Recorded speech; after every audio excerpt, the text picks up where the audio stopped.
2019 കേന്ദ്ര ബജറ്റ് അവതരിപ്പിച്ചുകൊണ്ട് BJP സർക്കാർ നടത്തിയ ഏറ്റവും പ്രധാനപ്പെട്ട പ്രഖ്യാപനങ്ങളിലൊന്ന് ഇന്ത്യയിലെ കർഷകർക്ക് പ്രതിവർഷം അവരുടെ അക്കൗണ്ടിലേക്ക് നേരിട്ട് 6000 രൂപ പണമായി എത്തിച്ചു കൊടുക്കുമെന്ന വാഗ്ദാനമായിരുന്നു. അതിൻ്റെ ഉദ്ഘാടനം കഴിഞ്ഞ ദിവസം ശ്രീ മോദി തന്നെ നിർവഹിച്ചു. അതുമായി ബന്ധപ്പെട്ട് കേരളത്തിൽ 2 ഉദ്ഘാടനങ്ങളാണ് നടന്നത് നമുക്കറിയാം.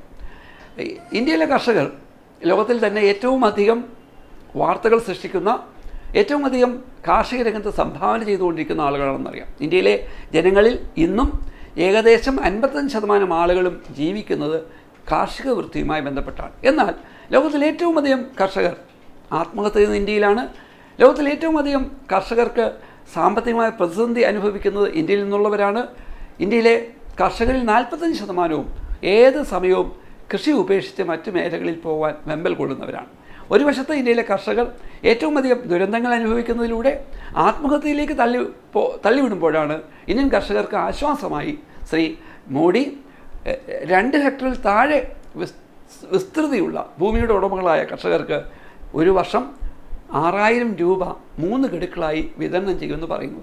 ഇത് പറയുമ്പോഴാണ് ശ്രീ മോഡിയും കൂട്ടരും ഇന്ത്യയിലെ കോർപ്പറേറ്റുകളോടെടുത്ത സമീപനങ്ങൾ കൂടി പരിശോധിക്കേണ്ടത്. നമുക്കറിയാം, കഴിഞ്ഞ ഏകദേശം 17 വർഷത്തിനിടയിൽ ഇന്ത്യയിലെ കർഷകർ ഇന്ത്യൻ ഗവൺമെൻറ് നൽകിയിട്ടുള്ള നികുതികളുടെ കണക്ക് ഏകദേശം 45 ലക്ഷം കോടി വരും.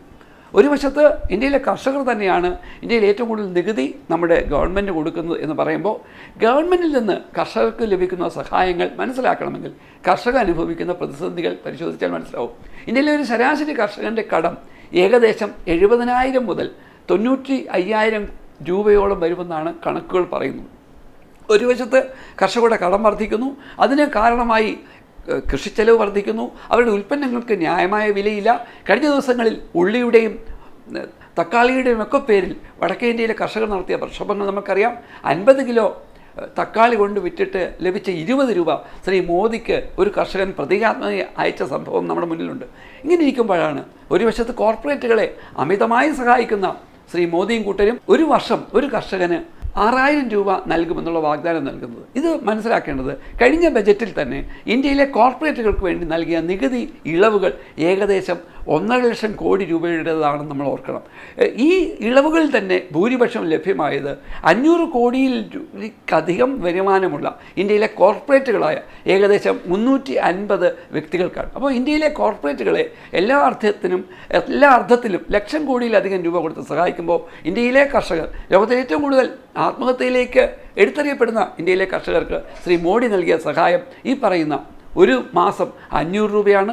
ഇത് ആലോചിക്കുമ്പോഴാണ് ഇന്ത്യയിലെ കർഷകർക്ക് ഇവർ പ്രതിമാസം 500 രൂപ നൽകുമ്പോൾ ഇന്ത്യയിലെ പശുക്കൾക്ക് വേണ്ടി ശ്രീ മോഡിയും കൂട്ടരും മാറ്റിവെക്കുന്നത് 1800 രൂപയാണ്. ഇന്ത്യയിലെ സാധാരണ ആളുകളുടെ ആരോഗ്യത്തിന് വേണ്ടി അവർ ഒരു മാസം മാറ്റിവെക്കുന്നത് 330 രൂപയാണ്. അപ്പോൾ ഇന്ത്യയിലെ പശുക്കൾക്ക് വേണ്ടി ശ്രീ മോഡിയും കൂട്ടരും ഒരു മാസം 1800 രൂപ മാറ്റിവെക്കുമ്പോൾ ഇന്ത്യയിലെ കർഷകർ, ഇന്ത്യയുടെ അഭിമാനമായ, ഇന്ത്യയിലെ ഭക്ഷ്യസുരക്ഷ ഉണ്ടാക്കി തരുന്ന ഇന്ത്യയിലെ സാധാരണക്കാരായ കർഷകർക്ക് ഇവർ ഒരു മാസം പരമാവധി 500 രൂപ മാറ്റിവെക്കുമ്പോൾ ഇന്ത്യയിലെ സാധാരണ ജനങ്ങളുടെ ആരോഗ്യത്തിന് വേണ്ടി ഇവർ മാറ്റിവെക്കുന്നത് 330 രൂപയാണ്. ഈ കുംഭമേള എന്ന് പറയുന്ന വലിയ ഒരു ഹൈന്ദവ സമ്മേളനത്തിന് വേണ്ടി UP സർക്കാർ 4300 കോടി രൂപ കൂടി മാറ്റിവെച്ചിട്ടുണ്ടെന്ന് നമ്മൾ ഓർക്കണം. അപ്പോൾ ഇന്ത്യയിലെ കർഷകർക്ക് ഇന്ത്യയിലെ പശുവിനുള്ള സ്ഥാനമില്ല എന്നും ഇന്ത്യയിലെ ജനങ്ങൾക്ക് ലഭിക്കുന്ന സൗകര്യങ്ങൾ വളരെ പരിമിതമാണെന്നും മനസ്സിലാക്കുമ്പോൾ തന്നെ കർഷകർക്ക് പ്രതിവർഷം 6000 രൂപ 3 ഗഡുക്കളായി നൽകി ഒരു വലിയ വിപ്ലവം ഉണ്ടാക്കുന്നു എന്ന് ശ്രീ മോദി പറയുന്നത് നമ്മളെ തെറ്റിദ്ധരിപ്പിക്കുന്നതിൻ്റെ ഭാഗമാണ്. ഇന്ത്യയിലെ കോർപ്പറേറ്റുകൾക്ക് വേണ്ടി ഇന്ത്യയുടെ പൊതുമുതൽ കൊള്ളയടിച്ച് നൽകുന്ന പ്രവർത്തനം കൂടുതൽ ശക്തമാക്കുന്നതിൻ്റെ ഒരു ശ്രമത്തിൻ്റെ മറ്റൊരു ഭാഗം കൂടിയായി ഇതിനെ തിരിച്ചറിയണം.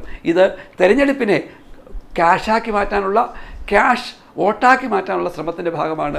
കേരളത്തിലെ കർഷക തൊഴിലാളികൾക്ക് ഒരു വർഷം സർക്കാർ കൊടുക്കുന്നത് 14,000 രൂപയാണ് എന്ന് ഓർക്കുമ്പോഴാണ് ഇന്ത്യയിലെ കർഷകർക്ക് കേന്ദ്ര സർക്കാർ കേവലം 6000 രൂപ കൊടുത്തുകൊണ്ട് വലിയ വിപ്ലവം ഉണ്ടാക്കുമെന്ന് പറയുന്നത്. ഇന്ത്യയിലെ കർഷകർ ലോകത്തിലെ ഏറ്റവും കൂടുതൽ ദുരന്തം അനുഭവിക്കുന്ന കർഷകരാണെന്നും അവരുടെ ന്യായമായ അവകാശങ്ങൾ അംഗീകരിക്കാൻ ശ്രീ മോഡി സർക്കാർ ആഗോളവൽക്കരണത്തിൻ്റെ പശ്ചാത്തലത്തിൽ ഒരർത്ഥത്തിലും ആരോഗ്യകരമായ സമീപനം എടുക്കുന്നില്ല എന്നും കൂടി ഓർക്കുമ്പോഴാണ് കർഷകരുടെ പേരിൽ മറ്റൊരു തട്ടിപ്പിനുള്ള അവസരമൊരുക്കുവാൻ ശ്രീ മോഡിയും കൂട്ടരും ശ്രമിക്കുന്നത്.